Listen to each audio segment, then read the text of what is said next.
guys, welcome to the vlog. Once again, advice for today's is ang ating Diyos Ama, ang ating Creator dito sa ibabaw ng mundo at sa buong universe.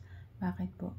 Kasi po, ang ating Diyos Ama simula't sa una, siya na ang ating Diyos at sa kasalukuyan at sa hinaharap.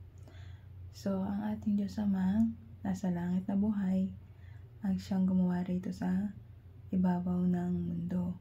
Ginawa niya tayo para magkasama-sama tayo at maging masaya at maligaya dito sa mundong ibabaw na to. Ginawa to ng ating Ama ang mundong ito para pagsalo-saluhan natin, hindi pag-agaw-agawan ang mga bagay na narito sa lupa. Kasi ang mga bagay na ito ay pagmamayari ng ating Ama. Wala tayong karapatan, miski isa sa ating buhay na angkinin ito. Dahil ang ating Diyos Ama lamang ang makapangyarihan at siyang nagmamayari ng mundong ito.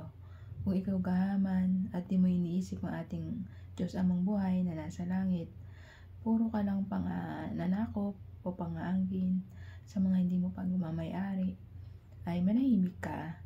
Kasi ang lahat mga bagay na yan, once na binawi yan sa iyo ng Diyos Ama, ay wala kang magagawa. Kasi sa Kanya to pagmamayari niya to. Tayo kasalukuyan lamang nananatili dito sa ibabaw ng mundo, sa lupa. Tayo ay panandalian lamang dito. Habang buhay tayo ay ginagamit natin itong mundong ito. Kaya tayo dito nandirito para patunayan natin sa ating Diyos Ama na tayo ay mabuting tao. Maging matulungin, mapagmahal at marespeto. Yun lang naman ang gusto ng ating Ama. Magtulong-tulungan tayo dito. Hindi tayo mag-inggitan, magdamutan, at patayan dahil sa mga gusto lang natin, pansariling kagustuhan natin, makasarili kasi yung mga tao gusto nila marami silang sasakop na lugar o bansa.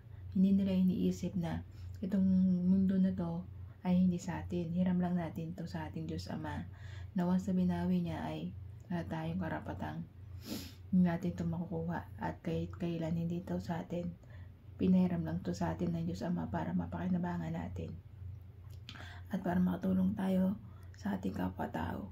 Pag binibigyan tayo ng blessing o yaman ng Diyos dito sa ibabaw ng mundo, i-spread po natin yung sa ating kapwa-tao. Huwag po tayong mangangkin, manggahaman at maging makasarili. Dahil po yung mga ganyang bagay na yan ay kakasalanan po yan sa ating mata ng Diyos. Ang gusto lang po ng ating mahal na Panginoong Diyos Ama na magbigayan tayo dito at magtulungan at magrespetuhan. Hindi po niya sinabi na tayo ay maging gahaman at makasarili. Ang pagiging makasarili kasi malaking kasalanan yan sa ating Diyos Ama. Pinapakita mo na kung gaano ka makasalanang tao. Makasalanan ka na ngayon, sinilang ka tapos dadagdagan mo pa. Hindi lalo ka nang nadagdagan ng mga kaso mo o pagkakasala mo doon sa ating Diyos Ama. Bilang isang mabuting tao, pakita mo sa ating Diyos Ama na mabuti ka, na nagtutulungan tayo at nagmamahal at nagrespetuhan dito sa ibabaw ng mundo. Maging mabuti po tayong tao at maging halimbawa ng isang mabuting tao para sa mata niya. Kaya ikaw, magbago ka na, magbalik loob sa ating Amang buhay na nasa langit at magsisi sa lahat ng mga ginawa mong kasalanan dito sa ibabaw ng lupa. Kaya hanggang dito na lang ang advice. Ingat po tayong lahat and God bless.